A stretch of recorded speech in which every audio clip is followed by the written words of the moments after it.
This is the Fallen Officer motorcycle ride. We're in our 4th year. We have grown tremendously in number of motorcycles that are attending. This is sponsored by the 721st Security Forces, Cheyenne Mountain Air Force Station.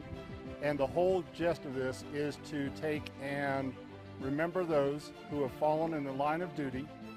We often call that walking the thin blue line.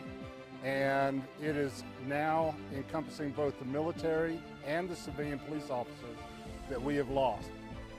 So my organization is the Blue Knights. It's the world's largest law enforcement motorcycle club. It spans throughout the United States, Canada, and all overseas, to include Australia and New Zealand.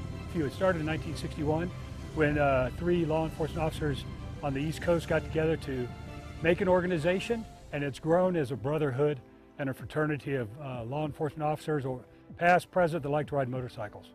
Every year, the President declares that the week of June 15th is National Police Week.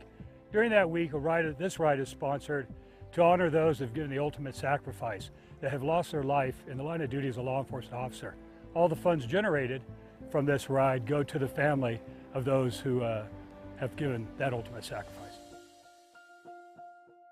Why is the Fallen Officer ride important? Simply because we do not want them forgotten. All too often, police officers are looked at as an inconvenience, but yet they walk the thin blue line every day to make sure that our safety is taken care of.